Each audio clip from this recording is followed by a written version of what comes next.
Hello, everyone. Welcome to the Project Titan dev stream. Today, we've got a very special guest joining us, one of our wandering critics, Tyler.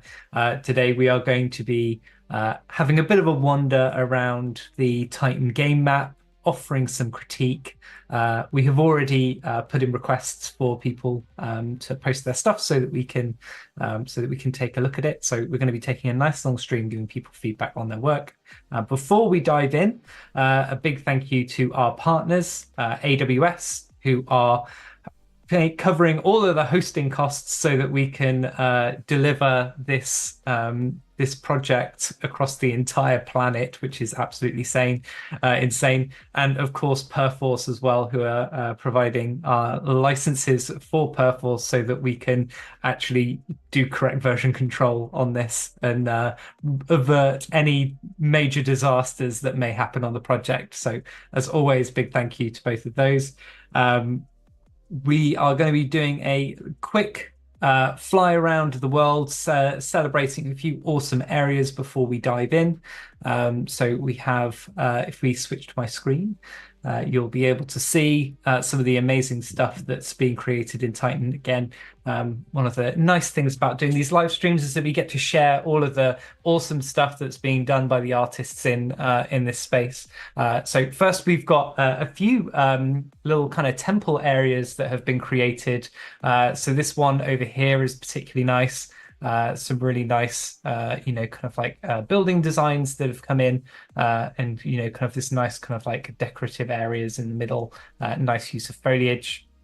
And then we came across this actually just really recently. I had to add it in. It's these adorable little, kind of frog statues, which lead off into, again, another really nice temple, I think, just through here, where they've created this little kind of block out of this really nice meditating frog as well. So some really nice stuff here. Apologies for the frame rate. We are at the point now where really we shouldn't be having the entire map loaded into memory at once. But I'm powering through so that we can show off all of these nice and quickly. We've got this really cool temple that's being created at the moment. This kind of wizard's tower inside the desert area. Some really nice stuff going on there. This kind of dilapidated church is again really nice, though just the deity that they may be representing appears to be some weird goat thing. So there's we can read into what you will there, but otherwise some really nice stuff going on there. Really lovely kind of foliage fill out of this space going on with this as well. We've got some more work going on in the city area. It's finally starting to take some shape. So we've got these really cool buildings that have been created, some very nice, kind of exaggeration of forms and some really nice work going on there. The tropics area is continuing to fill out some, again, really nicely designed spaces going on here. Some of these, the foliage work that's being done in this space is really, really nice. So some great stuff going on there. Volcanic is just, kind of going more and more on the death metal album cover trend with some really nice work going on. So really kind of fleshing out that world more. Kind of got this recent addition, which was this, kind of big chunk that's of earth that's crashed through, and some really nice kind of bits spraying up there, and some nice particle effects coming in. So some really cool stuff going on there. The Iktu temple is again coming on leaps and bounds. Some really nice stuff going on there. Some really great sense of scale and some lovely effects going on. Definitely needs an optimization pass, but otherwise looking, kind of really, really nice. And then lastly, I've just got the mining village that's being worked on at the moment. Again, some really nice kind of characterful, kind of foliage assets, and some really nice kind of characterful buildings coming up as well. So some really good stuff going on there. These little smokestacks, really nice as well. So with that being said, today that's going to be the end of the totally positive stuff. Now it's on to the harsh and ripping apart criticism from our guest critic. So Tyler is a generalist environment artist working at Netflix. Do you want to give us a little bit of background, Tyler, on who you are and what you do? Yeah, for sure. Yeah, so I am a sorry, I'm getting a bit of an echo. Let's see, Hmm. trying to think how I can turn that off. I'll or might just have to ignore it for this intro at least. Yeah, I'm a senior environment artist, currently working at Netflix. I've been in the industry for a little over a decade now. Yeah, I'm not sure. Just really quick in Zoom, I'm not sure if turning off an audio echo is a thing we. It's probably in the Discord. If you've got your live stream up, just make Oh, sure that's probably why. make Yeah, sure you're deafening that and you've got the microphone off on that one. yeah. Let me check here. Make sure. Yeah, it looks like the server's muted, but maybe. Let's see here.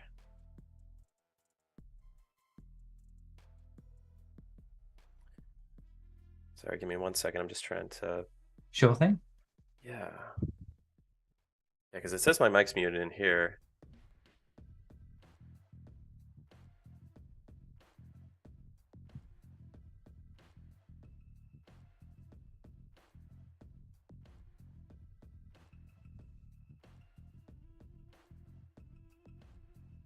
Oh, gotcha. Okay. Yeah, that's much. Let me see here. Yeah, that's much better. Okay. Yeah, Yeah, sorry for that awkward intro there. that's okay. Yeah, so yeah, just to kind of catch up again or repeat. I'm a senior environment artist currently working at Netflix. I've worked also at Sucker Punch. I've worked at Probably Monsters. I've worked at Elphonic.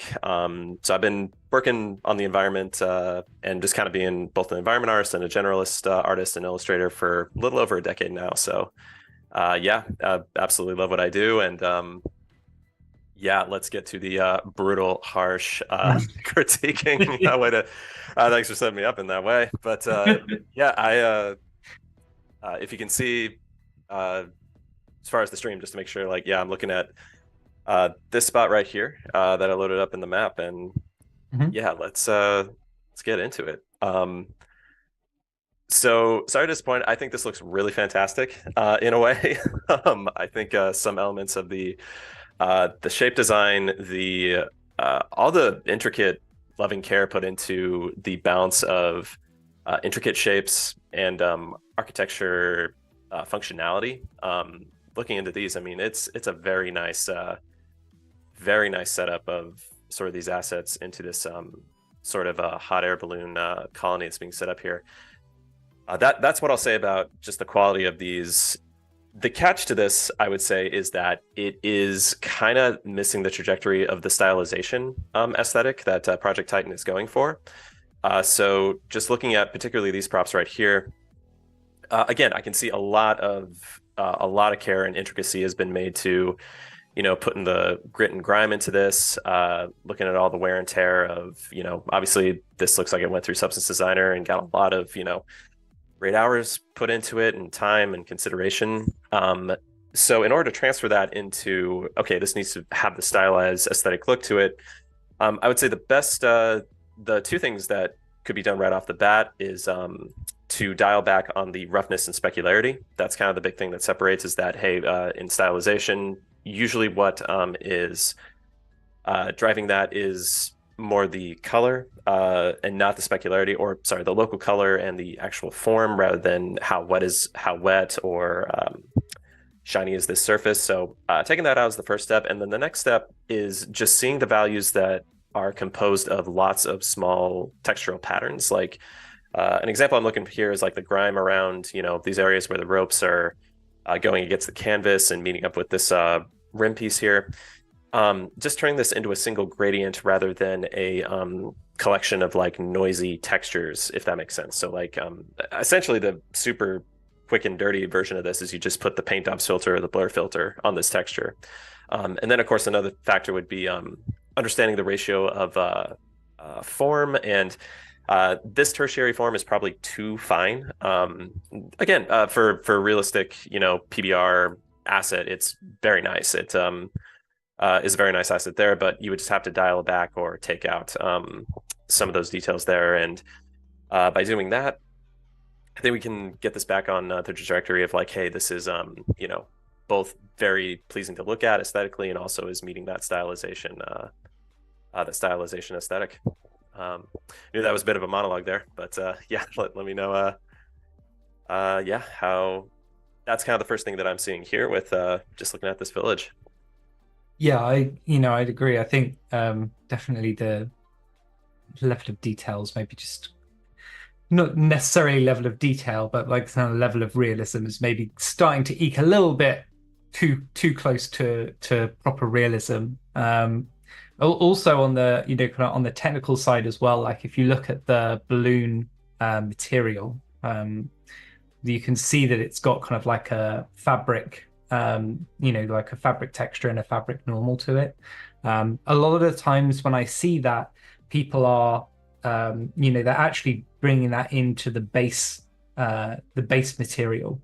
And the problem with that is that they often go, oh, okay, my texture's not big enough to get this really high grain texture information into the surface.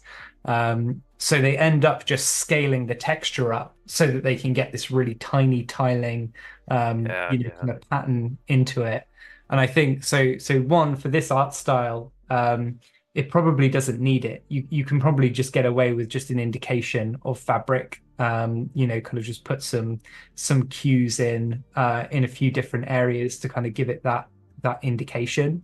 But if you do need to put in that really kind of high grain information, then it's usually worth, kind of bringing a secondary like higher detail map in to overlay on top of it. So if you have something like a fabric, it's often a good idea to make, kind of a very small tiling, kind of fabric texture or fabric normal, and then just bring that onto the surface and tile it, kind of repeatedly, and then use masking to kind of like just, tell it to not work on some of those different areas. And that way you still kind of retain that higher, kind of level of information, but you don't have to massively scale up your texture just to try and get that really kind of high density of detail information on there.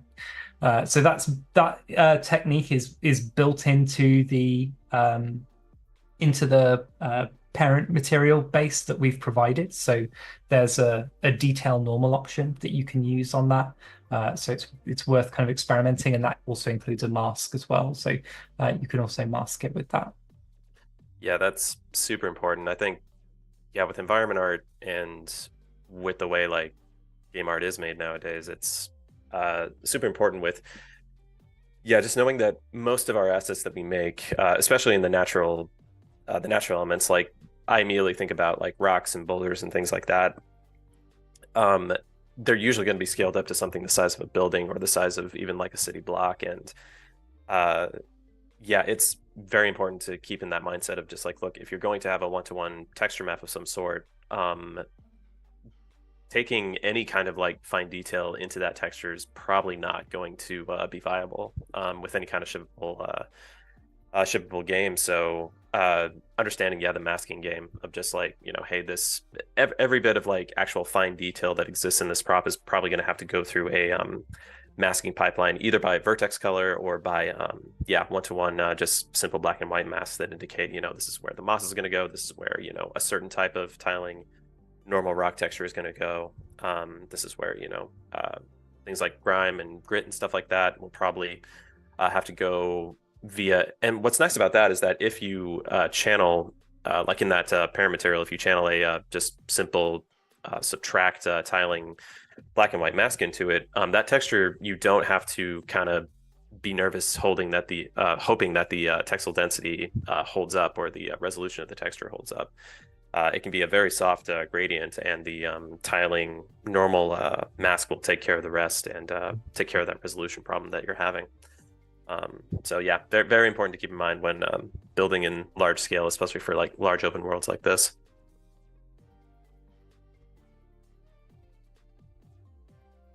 One Brilliant. thing I was noticing, just the outcropping of rocks behind here. Um, it's yeah, as far as like sculpting rocks is like one of those things. I always joke that like rocks are like the walk cycle of environment art, where it's like you'll do it forever and it's so like simple and unified in a way, and yet like you could really just get into the like the detail of it and appreciate the fact that it's like endlessly complex. It's endlessly like surprising in the way that like rocks and just geology in general just like changes its form going when it like travels down the elements of its secondary form and stuff like that. So the one thing that was sticking out to me is just like got you need to be really careful with S curve. Anything that as far as how rocks break apart in their secondary form, nothing is impossible, of course, with geology and stuff like that. But like this kind of form change, it's not really ideal as far as how fissures happen with how rocks break apart. So um, a good thing to think about is like possibly how lightning strikes happen, where like it's a lot of energy because it's a lot of mass, like sort of shifting in a way. So when a rock breaks and creates a fissure, and the two sections like split apart, um, it's not done in like a smooth way of something you'd see like an ocean wave or a like sand dune or anything like that. It creates these very kind of harsh, jagged. I guess that's the reason jagged is a very good way to describe to it. So just very much keep that in mind when you're sculpting those secondary forms like on rocks. Is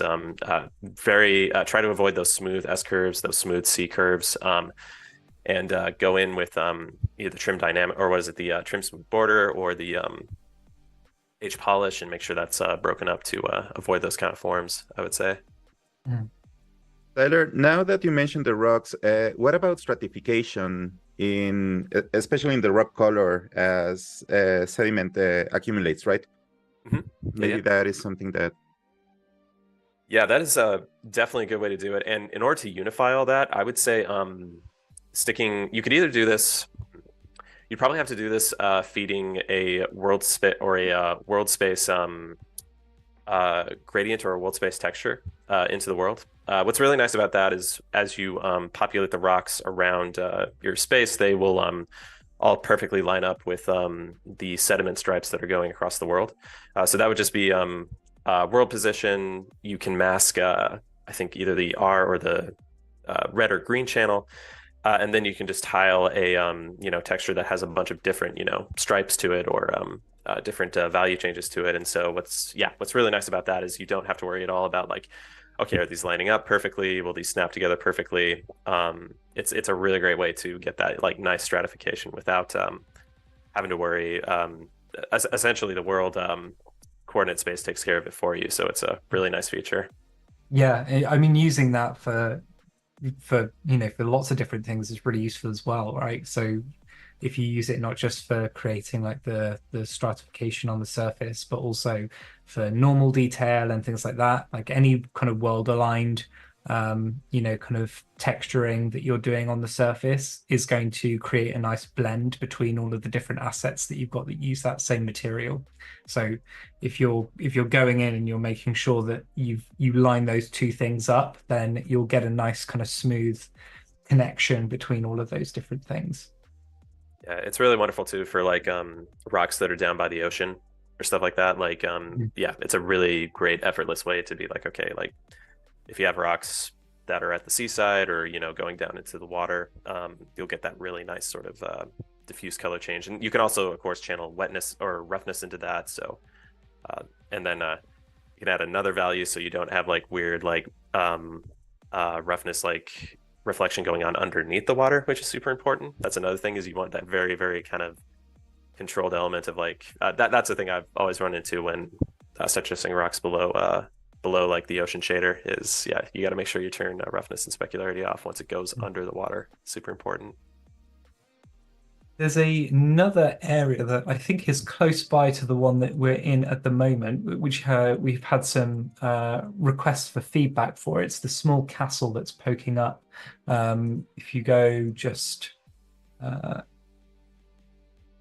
if you go north of where you are now and a little bit west, you might have to load in the next cell. Yeah. Is it yeah, right in here? Should be about there. Yeah. Okay, let me unload this guy and load this guy.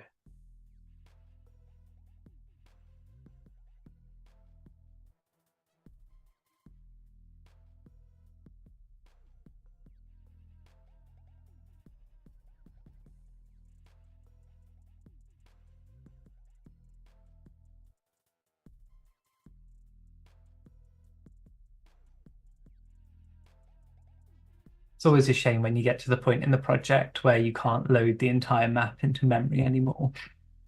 Yeah, for sure. Too much cool stuff. This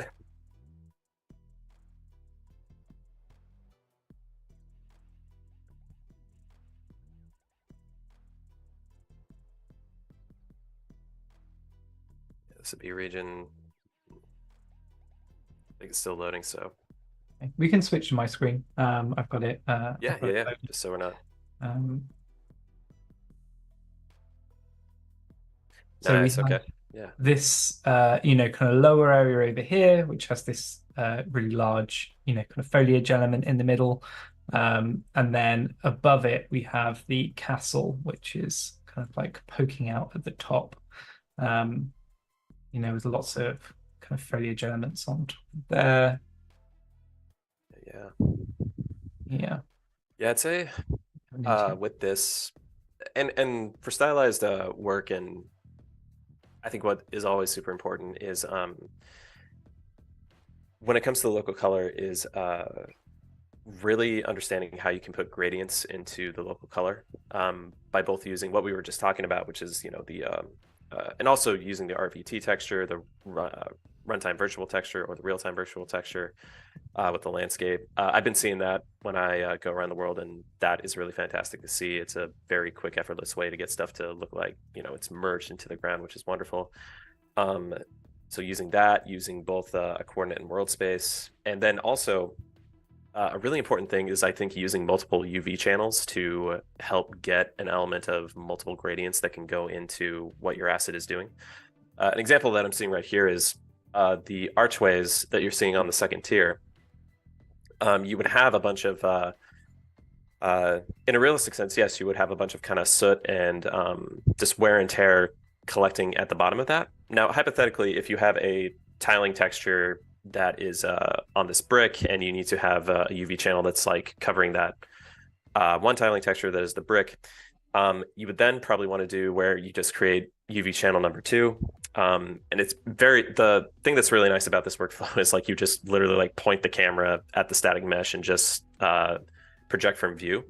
Because all you're doing is you're just getting a gradient of all the polygons being like, all right, everything at the bottom of these polygons will be at the bottom of the UV space. Everything at the top will be the top of the UV space. And then once you have that, you have essentially like a local. And another way you can do this as well is use the object. What is it? The object bounds. Object bounds in Z, object bounds in X and Y. That's another way to do it. The second UV channel, you might have a little bit more control, and correct me if I'm wrong, Aaron, it might be a little bit cheaper as well if it's just UV channel number 2, rather than having to. Especially for if you're using a world position, especially in a large world game, you tend to start paying for large world coordinate costs if you're not careful with that stuff. So definitely a secondary UV channel can be a really nice cheap way of doing that. Yeah, and this can apply for I'd say for almost anything, especially building pieces. It's really wonderful for trees. It's really essential for tree canopies. It's really, really essential, but it's a way to put in one more overall gradient to your static mesh piece once you put it into the world. And so you can get a lot of dimensionality. You can get a lot of great color comp aesthetics into your pieces. And then you just kind of lay over or overlay that on top with the tiling texture that you're doing. And that is more of a complementary piece, because looking at this right now, I mean, you can see like, hey, the secondary detail of like the brick texture and the vines growing on it, it's it's great, but it's like missing that bit of like extra element of 3D. Another way to think about this is like how the ambient occlusion map, once you put it onto your like one-to-one like prop, it just really like it's that night and day difference of just like, oh, like this has some like dimension to it because we put on the normal map, we put on the color map, it's looking good, but then once you put that ambient occlusion map on, which is like just a digression here, that's my favorite map. The thickness is kind of like competing for that a little bit these days. I really like the thickness map, but like yeah, that is a way to do it. Another thing, I did mention this in the Discord as well, so it's a bit of a repetition, but whenever you're hanging things like Spanish moss or hanging ivy or hanging moss, a really kind of easy way, you could go in and be like, all right, we're going to figure out a way that it can like inherit the color of whatever this is sticking into. You could do that. A much easier way is just put a couple cards and kind of stack it on top of that ivy.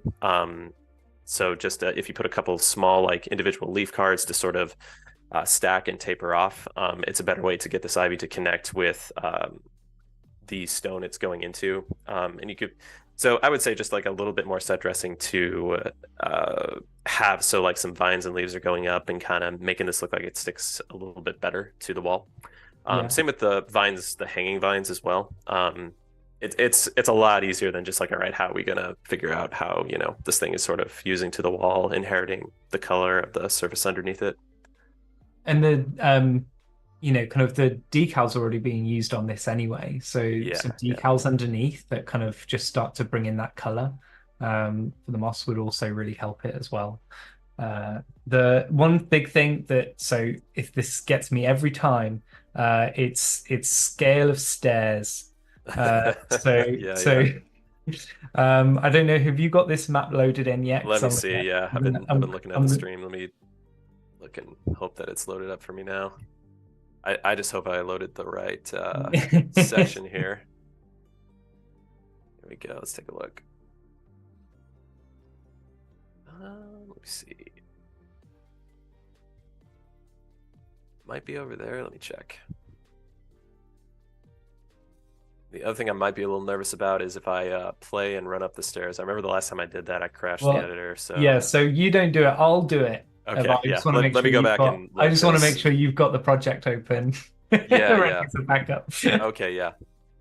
Okay, I'm going to do it, and I'm going to guess that these stairs are 1, way too steep, and 2, also nowhere near wide enough, and 3, also don't have good collision on them, which means my character is going to be like bouncing up and down. Those are going to be my 3 predictions, because it seems to be kind of like a universal thing for all stairs in Project Titan at the moment. Yeah, let's take a look. Let's see if it does it. Let it think about it.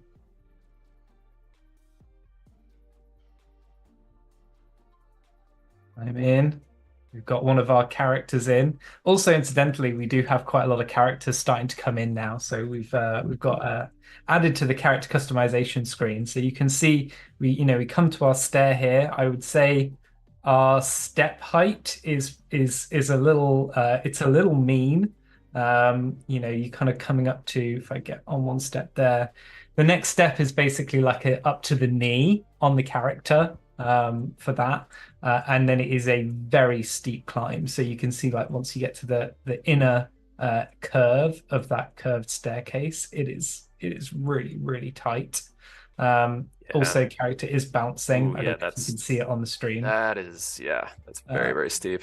And then it's a very tight curve going in as well. So it's a very hard to navigate area on that.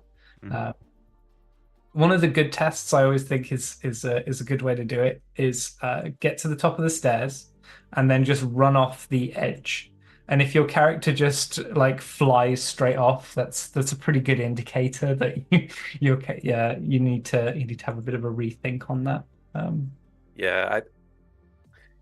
Small spaces where you need to do tons of verticality in a very small space is always a huge challenge. And it is a problem to solve every time. And just always make sure, I mean, just stick with the, very simple gray box cubes until that problem gets solved. I would say, yeah, just the postmortem for this is just like, yeah, once you have your interior space and it's like, okay, how does the character get up, to the second floor in this tiny space? It's like, well, you can try the spiral staircase, but just make a really quick and easy, thing in Unreal with a bunch of cubes and try the spiral. And if you run into this problem where it's like, yeah, this is way too steep, it's like, okay, we need to rethink this. How about we put the spiral so instead of in the center as like a pillar piece, we branch it out so the spiral kind of circumvents the entire interior space.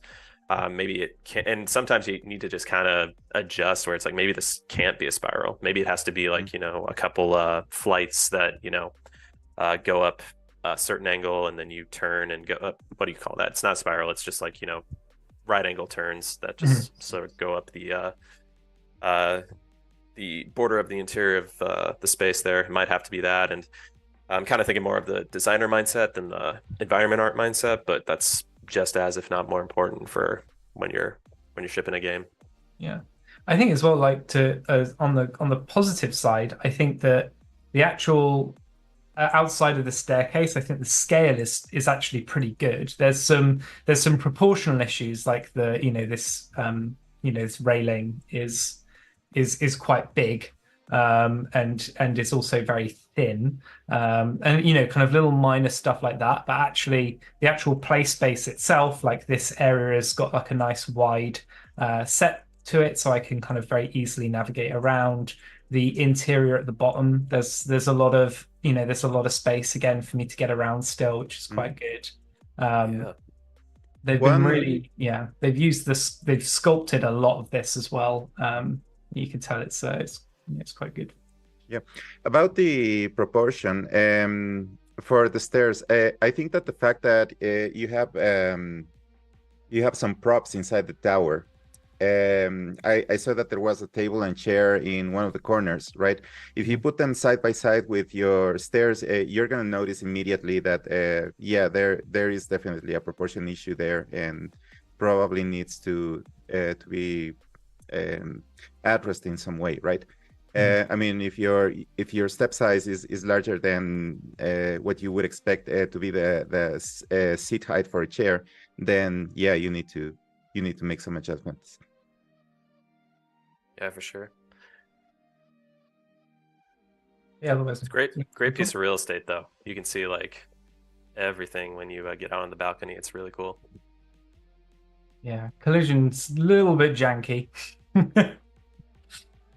Definitely needs a bit more collision work. But yeah, no, I think this is turning into a really nice area.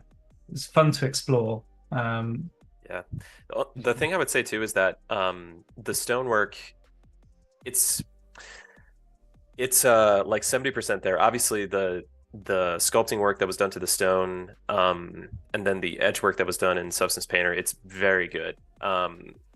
You can tell it's like, yeah, a lot of good tender love and care was put into like chewing up the edges and getting that really great stonework. I would say probably there needs to be a little bit of, and the problem too is I assume that they're using a asset library for these stones, so this would probably you would probably have to apply this with a tiling texture via either probably vertex color would be the best way to do this in Engine, if these are non-nanite meshes, and just putting in a little bit of that extra kind of character to the stones, because while they look really great, they're a little bit like, hey, there needs to be this bit of extra storytelling, I would say, like with the stones. Like one cool thing just for the steps, going up the steps, there's that like kind of smooth, almost like sand, worn sandstone element to the steps that you could put in there, with a different kind of texture work, or certain amounts of like, water leaks and stuff like that. And I can see that a little bit with the decal work that's been being done. I've been very much like trained to be like, never use decals because they're expensive with my experience. So that's just my personal bias. But that is just one thing I'd say, is that like you have a really great stone library. I would say just see if you can push it a little bit more forward with the material pipeline, with getting a little bit extra character on there. Same with the moss in between the stone cracks there. That's looking good too.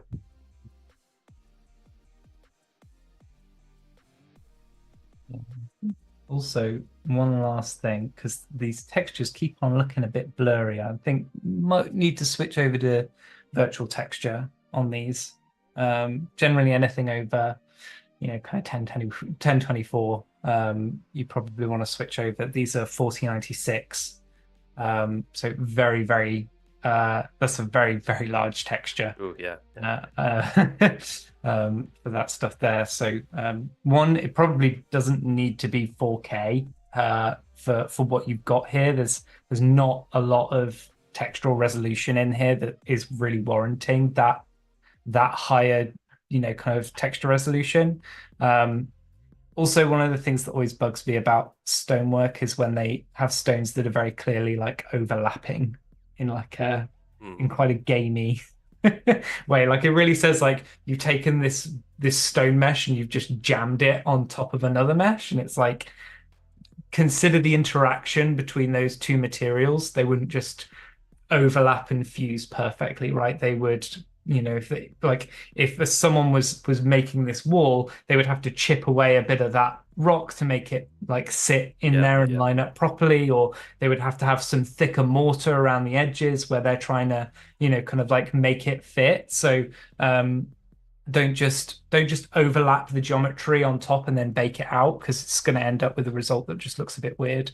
But yeah, these 4K textures, they definitely need to be virtual and also reduced down from both ends. Yeah, just looking at this pile right here, I think is a great example of like I love some elements of this because it's like I don't know why, but the storytelling of like this stone just kind of like fell was propped up against this beam right here and just kind of just sunk down like a Tetris block in here. Like I really like that. I really like also like this a pile of rubble. Like if you give it a lot of tender loving care, it can have a great element of aesthetic. Like it's just very aesthetically pleasing if you like drop a pile of stones on top of each other in a great way and really like understand and pay attention to it rather than just be like, hey, I got to make a pile of rubble. Like, I guess I'll just kind of, mishmash this or like do a particle drop in Blender or that kind of thing. But at the same time, it's like, yeah, watch out, repetition here. These two stones are facing the same way. There's some clipping right here. So just have to go back into whatever modeling package it is and just be like, all right, I'm going to scoot this up. I'm going to either move this down or get rid of it. Obviously turn this one around, but it just shows the beginning of like something as simple as like, for whatever reason, like this, I'm just like, oh, that's like intriguing to look at, that like the stone were to fall that way, and just kind of there's a bit of character and a bit of appeal to it that environment art is very much, it's like, hey, it lives to support like the characters and the VFX and the gameplay and stuff, but don't think that just something as simple as like a pile of rubble or something, as simple as a rock. It's like, yeah, there is a storytelling there that when you really channel that in and the composition all comes together, like you get, you're like, you get your Legend of you get your Legend of Zeldas, you get your, Last of Us's, you get your like, Half-Lives and stuff like that, where, that's those like masterpiece games, like it's all a sum of its parts, right? Mm-hmm. Yeah, it's one of the things that I've seen with, whenever people are making their like a portfolio piece or something like that, they go, okay, well, I need to make a thing, and they kind of think of it as quite a generic asset. So they go, well, I'll just quickly make it, and that's it. And actually, like every single asset that they have is an opportunity to showcase their skills as an artist and to really put some love and care into those assets. So like, even as Tyler said, even something that's just a pile of rubbish, you can go in and really kind of show off and make that thing look good, and people will notice it. And it's definitely something that you should be doing in this project, right? Don't just say, okay, well, this is just another tree, so I'm just going to make a quick tree, right? Like actually go in and put kind of as much care into it as you would with anything else. Cool. Let's take another look at a different area. We've got we've got a ton of requests to go through. So one is there's an Arctic area, the absolute top left corner of the map. Just So gonna it's a nice area uh, to unload and load into. let's check it out.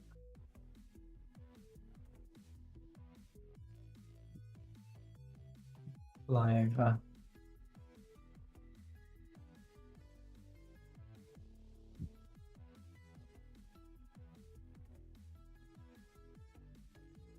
Yeah, I'm loading up right now. Okay, yeah, I'm looking at yours. Nice, So like the stained glass. have this the entrance coming in. Try not to move too quickly.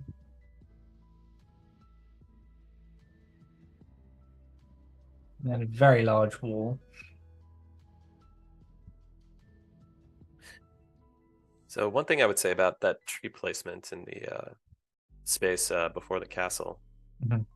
um, this might be intentional, but it the thing about that section there, it looks like a tree farm or a tree plantation. Uh, so another thing to keep in mind is how and this goes with like populating trees around just landscapes in general. Trees grow with a sense of they move with what's going on underneath with the soil. They move with how water and groundwater is moving down the terrain. Um, there's areas where too much erosion will keep trees from growing there. Um, there's I would recommend like there's these little like community college like crash courses on things like geology, things like botany and forestry, and like they're these great little like half hour like just set what is it classes that just give you a very simple like one-on-one of just like this is why a forest looks like a forest, this is why a beach looks like a beach, this is why a river looks like a river. um and it's this really great like eye-opening sense of like, okay, that's why a river snakes with a S curve, and that's why riverbanks are big on this side and not on this side. So it kind of takes away this like mystery of like, well, I guess I'll just kind of keep doing this until it feels right. Because I was doing that for a long time, and then like once you actually learn the anatomy of like this is why forests grow in a certain way on the terrain, you really speed up your process because it's like, okay, I don't have to like kind of just throw stuff kind of in here and just kind of mix it around and move it around until it kind of feels right. So just looking at this right here, I would say like, okay, it looks like there's a main erosion channel that goes down and meets the sea there. You wouldn't have a lot of trees growing there because the amount of water erosion that's going down and the amount of silt that it's carrying, unless it's a very particular tree species, you just wouldn't get a lot of trees growing there. What you would do is you get a lot of trees growing around the hills around that eroded area because the roots can, get to the water, get what they need, but also not be affected too much by that erosion of the water going down the tree. And also too, like, what sticks out is like this is a tree farm for me is the even spacing. And again, this might be a work in progress. This might be updated as soon as I get latest, where it's like, yeah, those trees have a bit more like where there's clusters. Trees all kind of, instead of like having an even space from each other, they do have that, but it's a little more concentrated in pockets because there's like places with really good soil like on the terrain, so the trees will all kind of grow in certain areas there. So you'll have large trees that are kind of dominating and growing large. There's small trees around it that kind of are trying to compete, or there's theories of this of like, do trees compete or do trees help each other? It's really fascinating like when you get into the academics of all this and how trees behave. But it's a bit of a digression of how trees grow on the terrain. But yeah, that would be kind of the one note that I have here for. And also too, like you want some of these trees to be the star of the show. Like you want that ratio of big to small. And yeah, that would kind of be my note for like this hillside here with going down to the water. I think that part of what's contributing to it feeling like a tree farm, not sure if it's all the same model for all of the trees, but if it's not, the models look very similar and they look like it's the same tree species, right? Which in a natural forest, it's never going to happen, right? You're always going to have some competition. You're going to have even some symbiosis between different species, right? So you're going to see some tree species together and some tree species that never share the same space, right? Definitely. Yeah. Yeah. They're also all the same, pretty much the same size as well. So there's no real history to that forest, right? It's just they all got planted at around the same time and they've all kind of grown up at about the same time. Whereas if you've left the forest to grow, right, like then it should have, there should be kind of like origin trees, and then there should be trees that have kind of like come from that, and trees that have come from that, and trees that have come from that. So, kind of going in and adding in those very clear, kind of like growth patterns is going to help this as well. Um, I would say as well, I would maybe bring in some more to the groundwork on this. Like Tyler said, where you've got the trees kind of growing into the cracks where they've got something that they can grab onto and something that they can actually secure themselves to the ground a bit more. Um, you might want to put in some of that in here so that you can kind of bring in those pockets a bit more into those areas and really kind of like have this grow out a bit more rather than it just being kind of like this very open kind of empty space. We haven't even gotten to the castle yet. Yeah. So we have got this castle area with the it's this very very large wall. The big thing for me that always sticks out with this stuff is that like and this is for true for a lot of areas in Titan. The cleaning crew that operate in these areas must be just doing the most exceptional job, kind of that anyone has ever seen, because never before have I seen a castle in such pristine condition from top to bottom, and the same with the castle walls as well. Not a flake of snow has touched any of the top surface, and no kind of streaking, watermarks, damage of any kind has befouled this castle.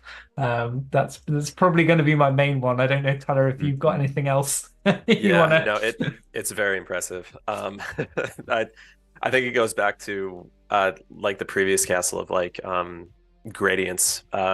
It really does a lot of the heavy lifting of making this feel like it's one grounded into the world, and then yeah, it also does the work of like, hey, if soot and wear and tear it comes into play, it's like, well, probably it'll accumulate the most at the bottom and then slowly go up towards the top. Uh, so yeah, just I would say just yeah, gradients that play to the one-to-one space of these modular pieces. And that's super important with modular too, right? It's like, the more modular you get, the more tricky it is to like have one-to-one one-to-one sorry, lost my train of thought. I am losing space on my C drive. um uh okay, yeah, found it again. The one-to-one space, as it repeats, you run into problems with repetition. Uh so you want to keep that where it's like, yeah, it's just a linear gradient going across the space there, so no matter how you populate it, it's gonna seamlessly blend.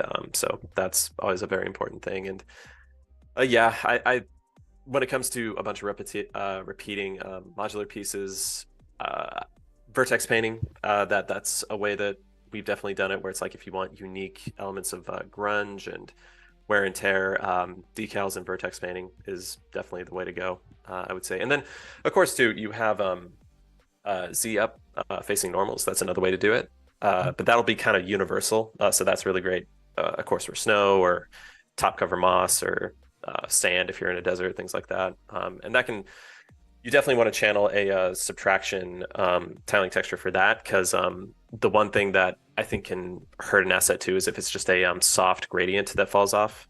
Even with like normal map texture, like breaking it up a bit, that helps a lot. But I still think yeah, especially for stylized, if you have a smooth fall off, you want to make sure you kind of get rid of that sort of like soft gradient fall off and actually put some texture in there for the snow clumps and things like that.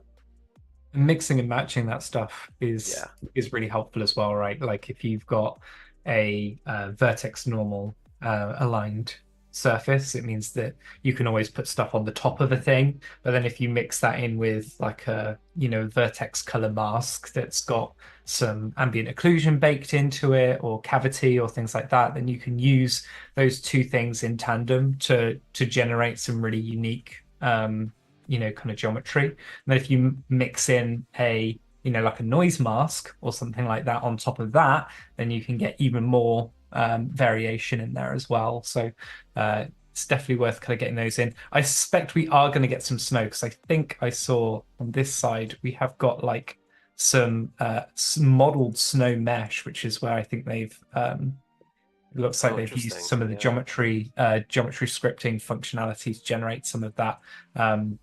So this can be a really nice way of adding that on top. It's really chunky as well, Yeah. which matches the art style. So it might be worth kind of going in, adding that stuff on top of that. Right. Um, I was about to ask you guys, because of where the castle sits in the environment, right? You got this very nice alcove in the cliffside, right? Maybe it's interesting to talk about what kind of wear and tear forces would be the ones affecting stuff like the rock walls, icing, right?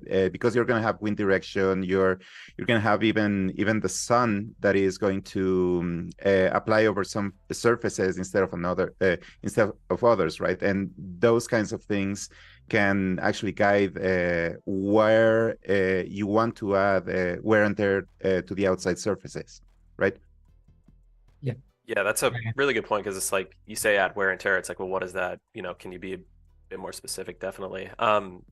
Yeah, for a cold environment like this, like hypothetically, if it's always cold, then it would just be a matter of like snow and ice buildup accumulating over time, I would say. It depends also like on how dirty or clean the snow is. That's another interesting factor. So as far as reference, because I don't have a ton of encyclopedic stuff off the top of my head, but it's like, well, you would probably want to go look at like buildings in Antarctica, like stations and stuff. Like if you have photos for that small town that exists in Antarctica, it's like, well, really look at those buildings and see like, okay, at one time this was brand new when they built it. Now, what's kind of the A/B difference of like what's happened to those? Now you might not get like medieval stone, but you'll still get like, okay, like if you put an object, a man-made object out in this environment and it sits there for a couple of years, like what can you pick up from that? Like, hey, like what happens with as frost accumulates or as ice accumulates, if it's freezing rain, if it's always just super cold and dry. Another factor too, I would say is, I think what else? Yeah, like if you have it where, there's a thaw in the summer and then yeah, you have a ton of like, where stone is expanding and shrinking with the temperature change. If you have water that's constantly melting and then refreezing, that's another thing that would definitely add to kind of the wear and tear of what would happen to the stone if it's kind of getting constantly sort of squeezed and released from those elements of snow and ice that are constantly clinging to it. Right. And then, of course, in the interior, it's like, okay, like, are you constantly burning pitch, in the interior? If that's the case, then yeah, you would have a ton of, opportunities for soot building up. This is like, it looks like clean blue flame. So you found like a great like source of light that doesn't emit too much smoke, which is nice, but maybe we can suspend the disbelief there of like, yeah, it still creates it, you just can't see it. Yeah, this is a really nice VFX, by the way. Yeah, that's really pretty. It's really, really nice. Yeah, the VFX work. Something where you can. That's one of those things where you could just stare at that for quite a long time, I think. That's not also, a fluid, is it? Or is that like a ribbon effect? Or is that just a really nice... I suspect it is a custom ribbon shape, would be my guess. Yeah, that is beautiful. Maybe a cylindrical ribbon, but it's been used very effectively. It's really nice. If that person hasn't earned swag, they have now. Yeah, also, I had to play because there's another spiral staircase that we get to run up. So width on this, I think, pretty good. Height of each stair, not too bad. And the collision, still bad. You got to get that smooth collision on there. But otherwise, Oh, Uh, definitely. Doing so well. yeah. And it goes nowhere. Um, but no, the thing that I think is really good about this as well is that they have nailed the real sense of grandeur when you're Yeah, going yeah. into the building and stuff. So like it's got a really nice kind of like impressiveness to it. You know, you walking around and you get that kind of like you look up and you're like, oh, there's a lot of stuff there. And then you go into the interior and there's some really nice kind of like ceiling work going on. Mhm. Some really Yeah. nice height in all of there, in all of those structures. And then you go in and I like that's love the all lighting composition in this main room too. that's really, Like, that's really yeah, cool. Um, it's got that Elden Ring swagger with its yeah, architectural proportions. I would say some of this brickwork you can maybe scale it up a little bit. Probably doesn't need to be quite as small, and then maybe vary it a little bit more. But yeah, it's definitely got that sense of scale coming in really nicely. And then got that little study. That's quite cool as well. Yeah, it's those portions are pretty good, I think. Yeah, not bad.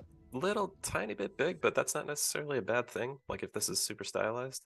Yeah, I don't. Yeah, I don't mind that. I think it's. Yeah.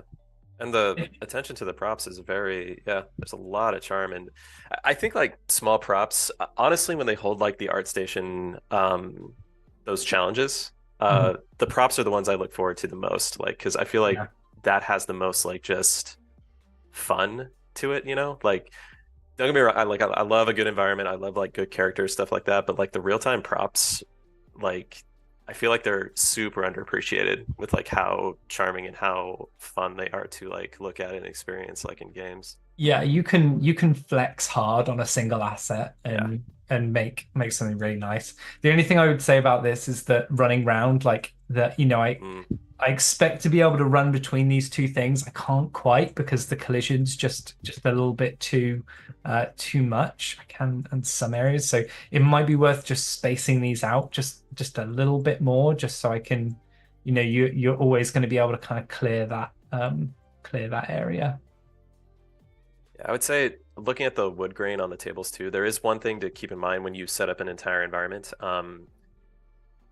And I have to see, I think there is a tool for this, but the value difference of local color on the props. Well, actually, I think it's kind of taken care of a bit as you go back, but yeah, I think the way that the post processing and actual like rendering of the engine might take care of this a bit more than it used to. But just the value difference in all the props, just making sure that that's fitting with in a certain range, so you don't run into that problem where you have too much value difference on too many props in an overall view of an environment. Where it's hard to kind of see where the high contrast goes and where the composition of the space goes. But I think it's kind of a digression. I'm not sure it applies as much now that I'm kind of looking at it. I think it just really shows up when you're looking directly within the character's radius, which is not a bad thing. Just wanted to add one small thing on this because I just noticed that right now when you were moving between the tables and the rack at the end, camera collision channels, right?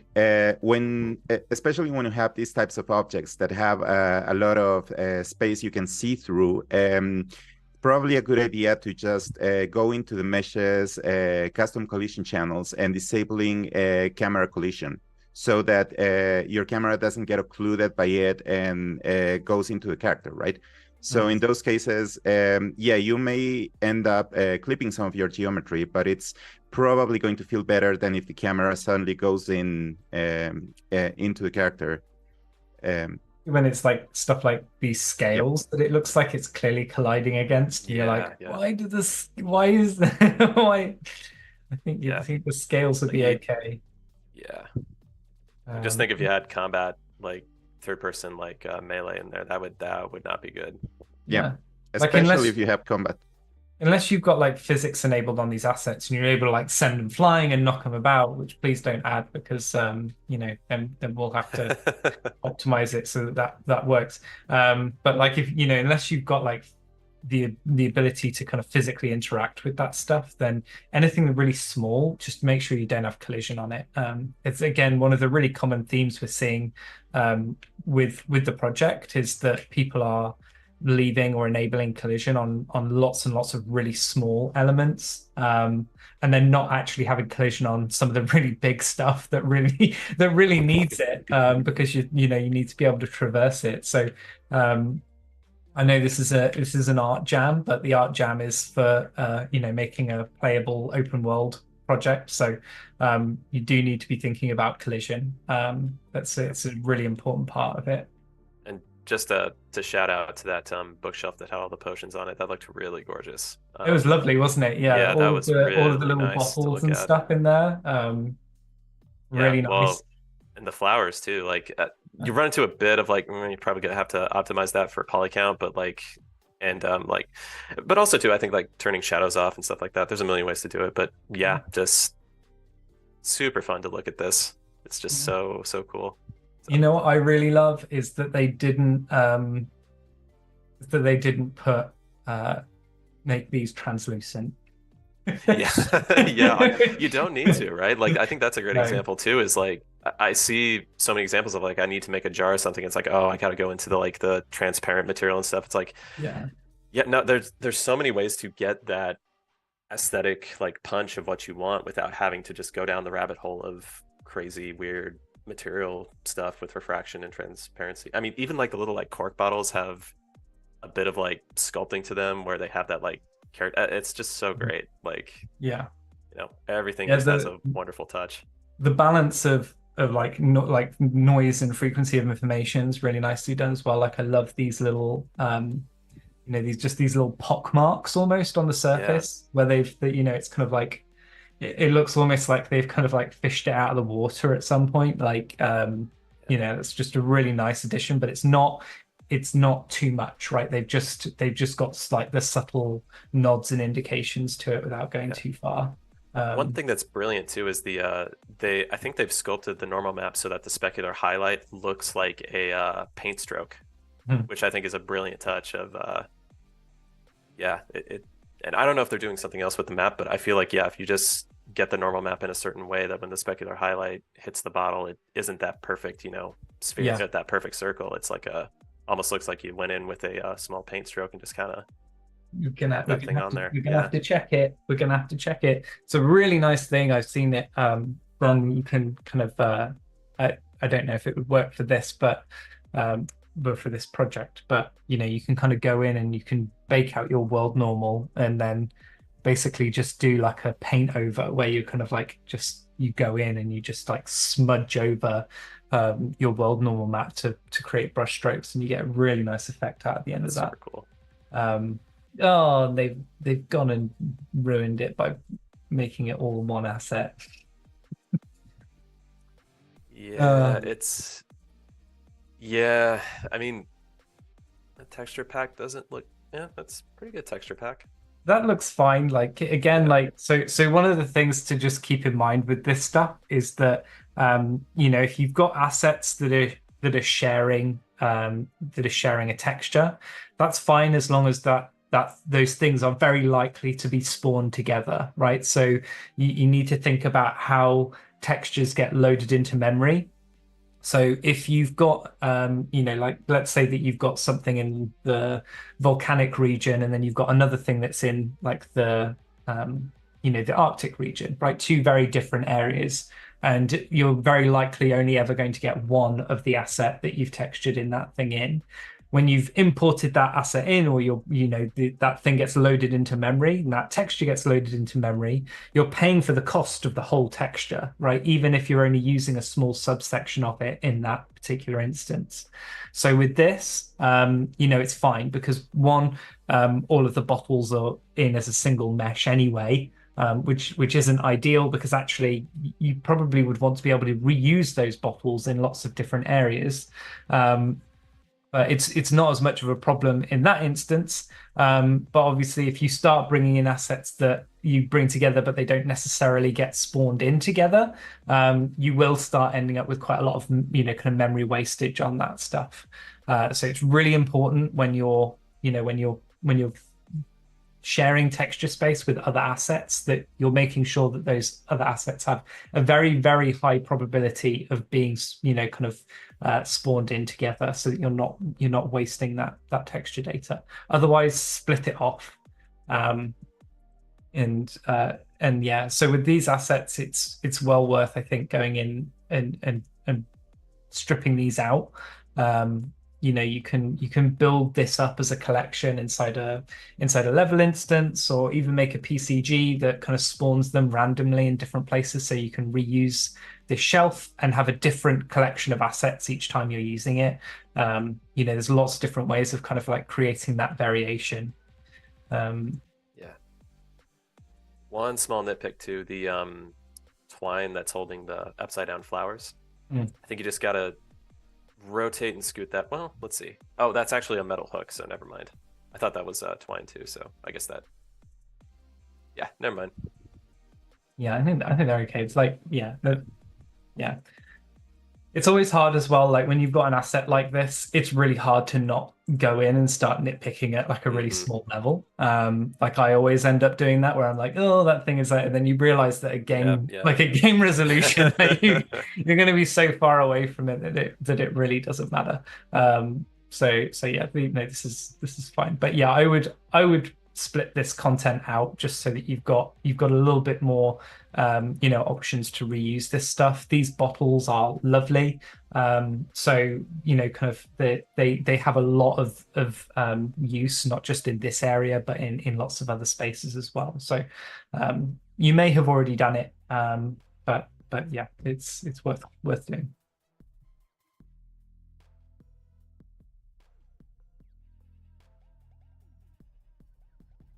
Right. Anything else you want to talk about this area, or should we move on to a different one?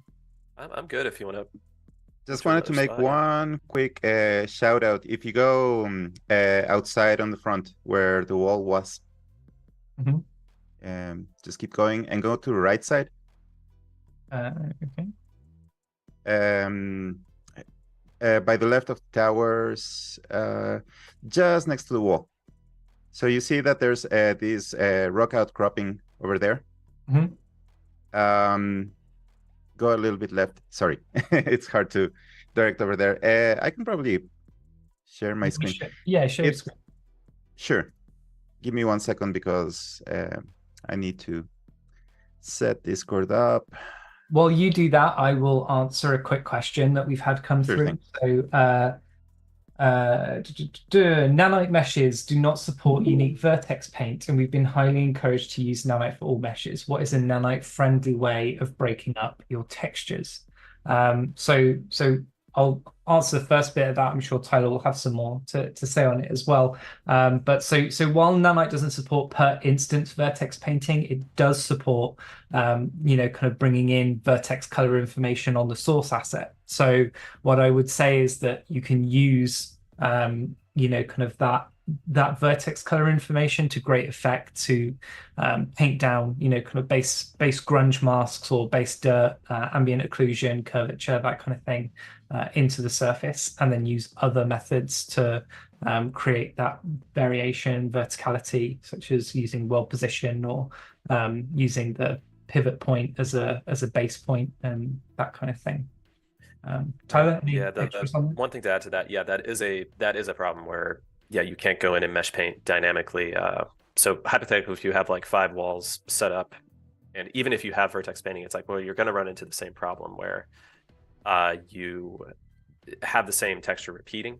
So I think a way to help with that is you can set up to where the grunge texture that is channeling into the vertex painting has world space coordinates rather than one-to-one coordinates. So the coordinate space of that tiling grunge texture will change with every position that modular asset has in space when you place it down.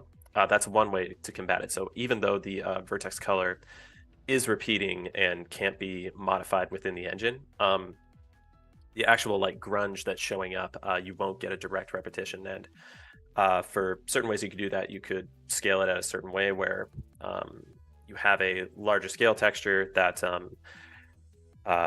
the lack of repetition would really show up in an easier way. Let me see if I can explain that a little bit more because that's a little vague.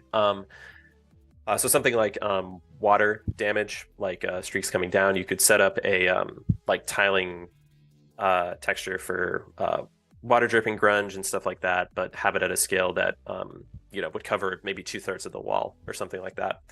And then you would set the coordinate space for that so that it's again following the I feel like I'm repeating myself a little too much here, but the world space coordinates.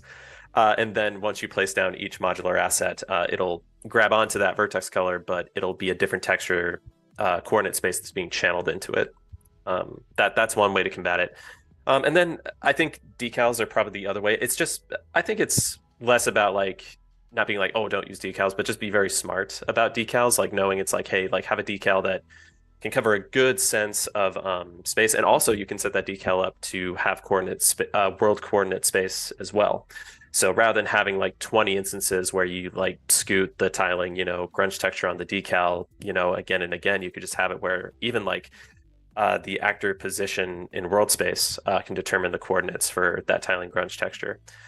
So you could essentially have one material instance that you attach to the decal, and that decal can cover the whole wall rather than you need to like have 5 decals kind of all splattered up against a wall, and they're all overlapping, and that leads to not good material overdraw. Mm. All right, I'm loading. Just wanted to make a quick shout out here. My stream is getting a little choppy, but hopefully you can see it. We got this vent with these particles over here. This is actually a wind volume, and this is going to interact with there, right? So I just wanted to make quick shout. Not sure if you guys can hear me. Got a I can hear you. connection unstable. You're a little make a quick shout out here because are we there? Probably better. We can probably stop sharing my screen, and I've found the area that you're on about anyway, so we can switch back over to mine, and yep. You can elaborate there. Yeah, just wanted to make a quick shout out because there's some really cool things that you can do with wind volumes once you start playing. They are interacting both with the glider and the walk now.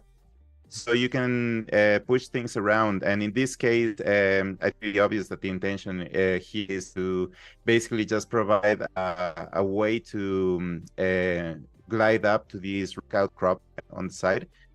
So there's some cool things that can be done with navigation over there. So just wanted to point out that the resource exists and that you can actually use it there. Super cool. So you could spawn a Niagara, not have any forces in the Niagara particle, and that one volume will just grab it and affect it in that way. No, it affects the character. Oh, gotcha. Yeah, it's just gameplay right now. Can probably extend a few other things.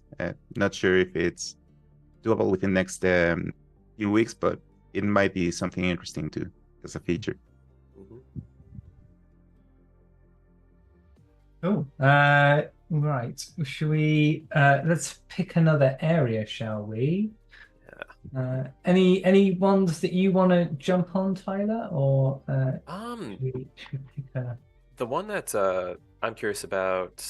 We can go down to the sulfur volcanic area. Ooh, yeah, okay. Maybe. That sounds good. So I'm going to the bottom right, and then one above that is the place I'm going to. Okay.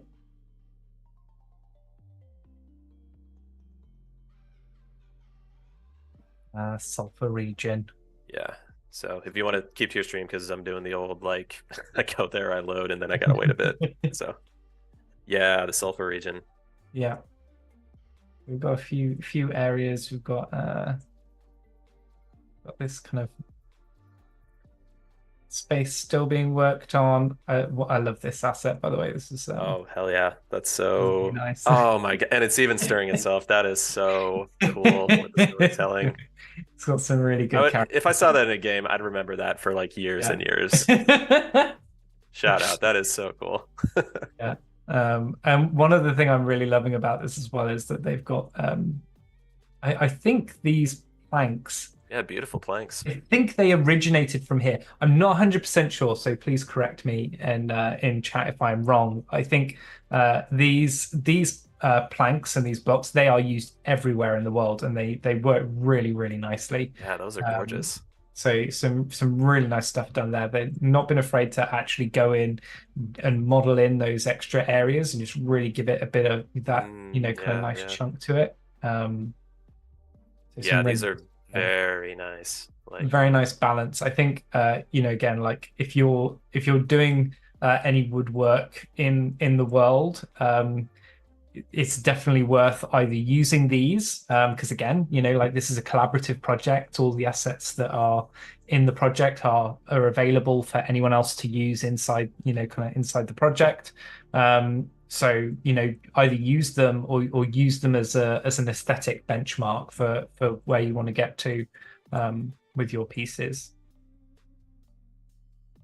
Any specific area you want to jump to? um, let me see here. Yeah, I mean, what I'm looking at here is just, You want to I mean, switch yeah, over to your very. screen? Should we switch over to your screen? Did you want to switch to mine? Yeah, yeah. Yeah, let me take a look. You Yeah. feel free to drive. You're Yeah, the for sure. guest. That Yeah, yeah, yeah. it's only Okay, polite. yeah, the frame rate is actually pretty good. Okay, yeah, let's take a look. I was going to the sulfur pools, just Hmm. because this is I saw in the Discord, I mean, I love the flora pieces that are being generated here. I think this is, any kind of like alien plant life or fantastical plant life, I think is just a great opportunity for like, hey, what kind of storytelling can you do? What kind of characterization can you put into like these, certain naturalistic objects? Yeah, I've loved some of these. Like Yeah, especially, again, it's one of the things I think Tropic doing a really good job of as well. There's some of the yeah, really like unique foliage that's popping up is really cool. yeah. Um, I would say what I'm noticing here and what I think can be pushed further is yeah, just that characterization and almost animation storytelling of it. I hope I can explain this well, but it's like this push pull of an almost like suspended animation, like theatric element of what the foliage is doing. I think an example of this is if you look at like background paintings from like old like liquid tele. That's kind of a obscure, like the old like animations from like MTV in like the early 90s, like the Max and stuff like that, where they were just putting tons of like that weird punk rock caricature into like these weird like alien planets or these like fantastical like wilderness spaces and stuff. So I guess what I would be saying is this is like looking at actually I think a more like better example would be like looking at comics like Calvin and Hobbes and stuff like that, where you see that character and almost motive of like what the plant is doing, and then applying that to apply it here with what I'm seeing is like, hey, these tentacle like tendril pieces, they're like grabbing this orb. Like, is this orb heavy? Are they like struggling to hold up, the orb? Are they do they have like a predator drive where like the orb doesn't want to get held, but like it, has this motive of like ensnaring this? I hope that's kind of making sense with what I'm saying, where like getting that. I can't believe I forgot this. Ratchet and Clank is a great modern example of that, of just like putting really cool modern appeal and caricature to anything from like a vine to a leaf to tree trunk, things like that. So that's probably a way more like easy example of reaching to, where it's just like, yeah, the way Ratchet and Clank like makes their environments. So I'm seeing that here, and yeah, I would say like you're starting to see it here, but I think just understanding you could push this probably even more, of like the squashing and stretching of the proportions, uh, the elements of like what limbs or appendages do when weight is applied, or when they're reaching for something, or when they're reacting to something. It's just I really love what's being done here. I just say like you're barely scratching the surface, and doing a deeper dive into what you could do, I think, is a really cool factor here. Um, Sulfur pools are really hard to do. In a sense, like, yeah, because when you see them in the real world, there's a ton of secondary form going on. Um, and also too, like what we were reaching to before, which is, those gradients of world space. You definitely want to apply this here, because when you look at those like sulfur pools, there's, that really nice, like almost like rainbow sherbet, stack of those different colors and how they interact with the pools. I would say too, don't be afraid. I'd say go into a modeling package and model out a rim of polygons that go around the edge here, and then line that up with a straight UV space, and then kind of have that radiate towards the center, and then you can get some really nice ripples that perfectly follow the outline of the pool. I think that would really help with adding some really cool factors of this water here. But yeah, that's kind of the first thing I'm noticing here with yeah, and then also too, I think as far as landscape, actual like color, obviously there's you would either have to paint on the landscape to have them match the local colors of the yellow sulfur a little bit better, or in a pinch, I'd say decals, but that's probably too many decals if you were having them match the large ones here, and then have the RVT influence these small pebbles that are existing on the landscape ground here. On the foliage as well, I'd say that that's similar with the Arctic region and the desert. Like having these kind of fantastical plants is a good way of justifying foliage that probably otherwise wouldn't exist in that space. Like the volcanic region was an active volcano and there's lava streams going everywhere, right? Like pretty much all the foliage would be dead and incinerated. The same with the sulfur region as well. Like the acrid nature of that space is generally going to mean, especially the volatility of that space, would tend to mean that most of the plant life would have been just completely obliterated. And it's similar with the Arctic region, right? A lot of that stuff just wouldn't survive. So taking opportunity to create some kind of like fantastical foliage that can survive and thrive in that climate is a really nice way of kind of like bringing back some of those elements that you'd otherwise lose. Yeah. Yeah. These crystals are looking good too. Again, kudos to not going down the rabbit hole of like refraction, translucency. I know on ArtStation, there's a really great crystal material tutorial on ArtStation Learning that is a really great deep dive on that. But yeah, these are looking. Yeah, I love the stylized like smudge paint stroke like style to them too. Yeah, and also too, I can tell like there's a gradient going on at the base. So yeah, I would just say for this particular prop, this is a really great. Crystals are really hard to do, and I'd say really nailing how the reflection is playing off of them and everything. It's a really great job. Well, all of this stuff that we've talked about with kind of like material variances, like this is absolutely stuff that you can do in Titan. We've created the main material that we recommend people use also exists as a material function. So you can still get all of the base functionality that you need and extend it. And I've done a video on how you can go about extending out the base functionality as well. So all of these things where you're kind of like adding in, kind of like world aligned gradients or, kind of locally aligned gradients and things like that, absolutely things that you can do. Just try and integrate them in with the base material function that we've provided for that stuff. Yeah, absolutely love this rock shape. Another thing I really love is rocks that are very, very gameplay friendly. So rock that has a really great secondary form and also has a nice flat platform top to it. These things are absolutely wonderful when you see them in an asset library. Game designers absolutely love them. Environment artists love them too because they cover huge amounts of like space that need to be filled. The one challenge you run into, of course, is just like how do you not get texture repetition up at the top? And some of the previous techniques that we talked about before, where it's like, hey, tiling textures in world space that are broken up by vertex colors, or that's probably going to be the best way to go about it. Or PCG population or foliage painting if you're going that route, just to kind of get a bit of breakup there. But yeah, whenever you're designing a rock shape too, like always stick to like the analogy I always love to use is like make like playground pieces or jungle gym pieces that happen to look like rocks. So it's like, hey, platforms, pillars, walls, super important.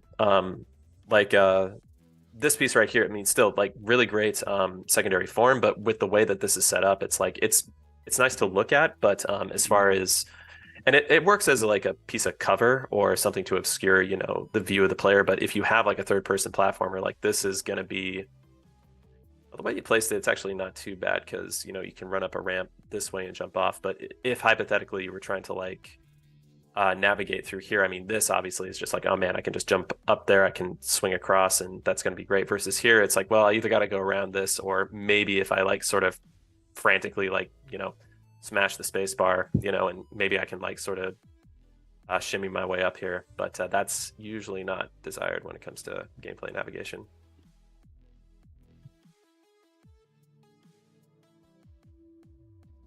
That's great stuff. Yeah. I'd say too, like another thing I'd love to see dived into a bit is roads and paths.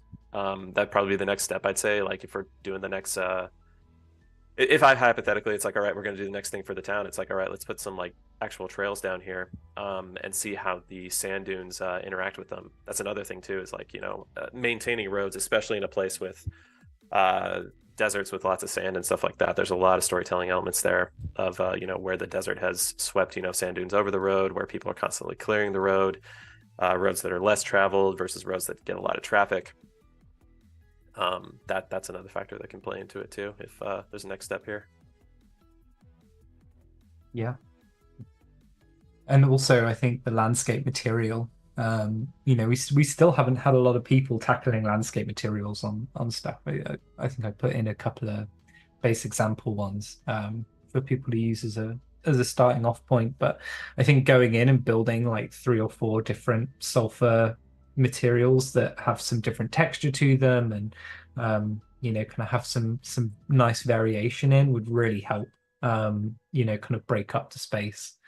Sure. And also this area is just right for some VFX work. Anyone who wants to do some big geysers like bursting up out intermittently and things like that, I think would really help it as well. Yeah, I'd love to see some water boil too.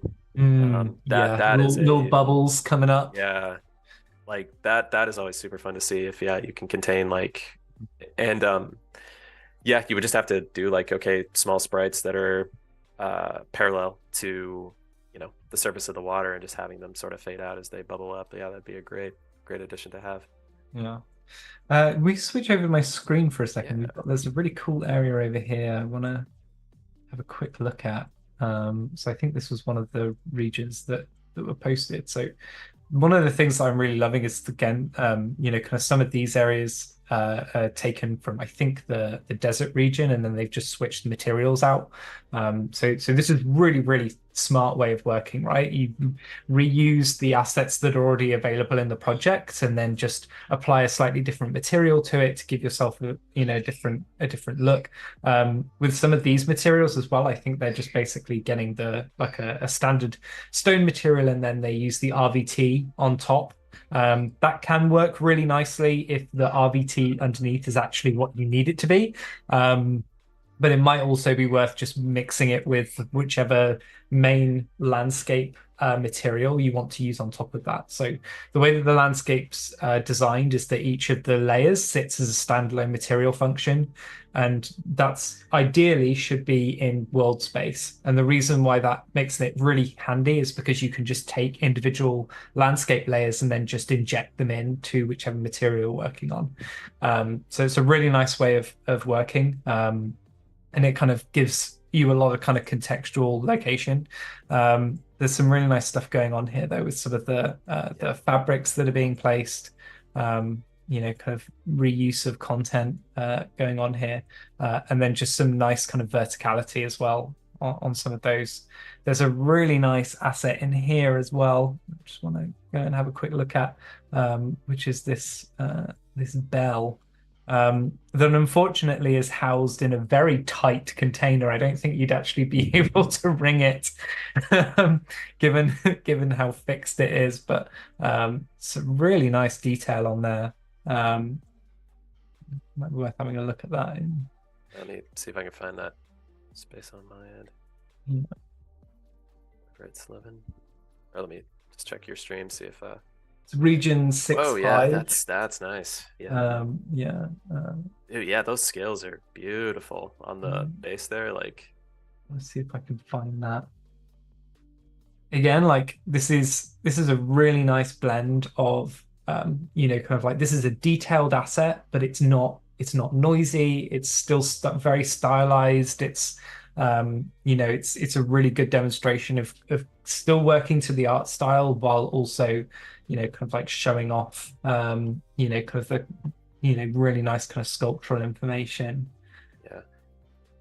Yeah, and the PBR values on the, even though it's still stylized, like I think it captures that really great blend of, it's not matte. It still has some metallic and roughness and specular values to it, but it has that simplistic exchange of values to where, yeah, you pick up that this is a metallic object, but it still holds that stylization in a really great way. Yeah. Let's see if I can track it down. I think this is its name. Yeah, there we go. Cool. Yeah, so some really nice work going on here.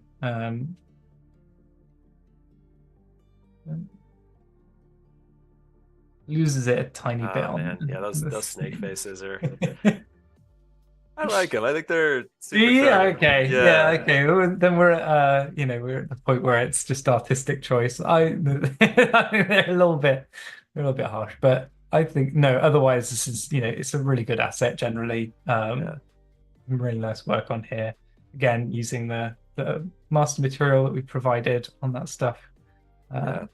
I guess like one note for the bottom, like teeth and stuff. It's like when in doubt, like I know you want to get like both teeth and the tongue and the like sides of the side tendrils of the mouth and everything. And it's like I'd say just take a step back and realize that now it's kind of turned into sort of an abstract mishmash of shapes. Like, and then like then do the strategy of just like, okay, what is the most important thing? It's probably the bottom tooth. So I'll kind of have everything else sort of be taken out, and we'll just have like that shape for the large like bottom tooth, and that would kind of take away a bit of that sort of noise or confusion of cluster of shapes down there. Yeah. Also, just going to get a little bit nitpicky, but if you try and break up your symmetry line a little bit, it's always worth going in and doing. You can kind of see a little bit where it's very clearly just kind of like mixed along there. If you just throw in like a little bit of break, kind of on some of those pieces, it's really going to help kind of like take away from that line. I don't think we are really nitpicking on this stuff at this point, but because this is really nicely done. But yeah, good stuff. How many triangles is it? 55,000 triangles. Nothing. Oh. Are we even like counting that anymore? Because the nanite, No. like, yeah. I need to unlearn that. Be like, yeah, count. It's like so this is one of the really interesting things as well, is that kind of hosting the challenge has made it clear that there's still a lot of people who really haven't been able to get out of that. It's something that we run into with our contractors as well sometimes, that they're not used to using UE5 and nanite stuff. It's just going like, hey, like your triangle count is just, it does not matter. I mean, like if you look at the grain above, right? Like that's triangles right there. Yeah, I do know that disk space is like the new thing everyone is like talking about, where it's like once you like get past, but even then it's just like, well, once it gets past 100,000, then you got to start worrying, and that is a massive like amount of triangles that you can put for like your asset there. Yeah, but even stuff like this, right? Like this is one. I think they might have broken this asset up a little bit. On a little bit of time. Yeah, so they've broken this asset up, but originally this asset was about 8 million triangles. Right. But that was fine again, like, because it's, the compression on it is so good. especially for stuff that's kind of like single, kind of contiguous geometry. Where it kind of breaks down is when you have lots of disconnected elements that Yeah, I've are been running lots into and that lots and too. lots of triangles. That's when your compression kind of kind of goes to shot, and you start losing it. But for this kind of stuff, this is really nicely kind of broken down, this asset, so it's all kind of negligible now. Yeah.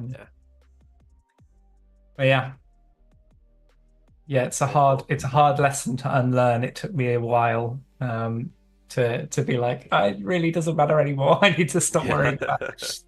Oh, right. We're already over time.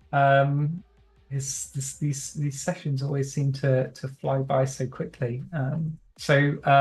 I think we'll probably wrap it up there. Let me just do a quick run through and see if there's any pertinent questions on this stuff. Um, uh, on the whole, decals are expensive discussion. I know Nanite doesn't like masked textures, but are plants and trees without Nanite and masked leaves bad for performance in general? So I can take that one. Yes. um, they are so when you use masked materials on a nanite asset, it kind of forces it. Best way to think of it is it forces it down a different path that's more expensive path. So the more you can do to avoid switching to masked materials, the better. Ideally, you should just model the information and leave it as opaque, and you'll get a much better performance as a result. So do try to do that where possible. Obviously, with some surfaces, you do get to the point where having it as masked is just the best way to go. And in that case, it is still fine to use. It's just more expensive. Um, so yeah, just keep that in mind. Uh, Adding on to the masked plants trees discussion, how did games back then handle that without nanite? Was there a tree/plant limit? Um, I'm sure some games did have tree/plant limits. It's, I mean, they would have used masked materials, and they would have used a much more simplistic, kind of representation of the surface. Um, It was they go on. there was an entire very intricate impressively complex LOD system. Speaking for just speaking on work for Ghost of Tsushima for the PS3, I think it was, oh no, PS4. Yeah, PS4. So for that, you had to have so many groups of LODs of slowly trimming away branches, making branches bigger so the silhouette wouldn't change, and then eventually get to where you had two cards that held a billboard, or one card that I think was perpendicular to the camera constantly, that would just carry a simple low-res silhouette of the tree. And that's what you would see if you were looking at, like a tree a mile away in the distance or a kilometer away. So lots and lots of hard work by very talented people to slowly custom prune away the plant once you got further away.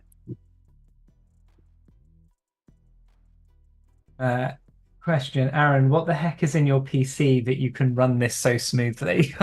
I'm not running that smoothly. I think I'm running at about 11 frames per second when I have the whole thing loaded in. So it's just about enough that I can navigate around the whole world map, and it be just about livable most of the time. But yeah, the computer that I'm in is a pretty good one. It's got a Threadripper, kind of a CPU in it, 64 gig of RAM, and then the graphics card is a RTX A5000. So it's pretty beefed out PC for this stuff. Kind of when you're working on this level of spec, you kind of need to power through with hardware with some of it. Unfortunately, kind of this is how it works with games. Once you start building out to a certain size and you get to a certain level of density, you just can't load everything into memory anymore. You can't brute force past that problem. And at that point, you do just need to start, kind of going in and spatially loading specific areas that you want to work in, and then unloading and loading those things in. Yeah. One of the things that we've got with Unreal, so we, kind of originally you couldn't even look at the HLOD of it. We've got live HLOD preview now in 5.4, and that's only going to get better. So eventually we do want to get to the point where everything is kind of streaming in as you were, kind of as if you were playing the game, but in the editor. So you can kind of just run around and you don't have to do it manually. But for now, it's all manual. Yeah. Just wanted to point out here, this is why world partition is important, right? You're running it in pretty much the best computer that you could be running it in, and it's still not enough for this. And this is not even the largest open world out there, right? So, well, for starters, that gives you an idea of what the current scale of games is right now. And on the other one, it's good to know that there's a solution that actually makes the entire experience as seamless as possible once you start playing, right? You literally don't notice if it's done right, if it's optimized right, when you're loading a new area. Yeah, and we've been tackling optimization the entire time that we're in it, and we always knew it was going to be a losing battle when we did this stuff, because obviously we have we've got 1,000 or so, I think, active workspaces with people submitting content, and that content is of varying optimization standards. So if someone brings in an 8K runtime, non-virtualized texture, that's going to take up a big chunk of memory, and we need to go in and try and deal with that. So we've been constantly trying to hit it, but obviously our main performance pass will come once the project wraps up and ends, which is again coming very soon, only a couple of weeks away.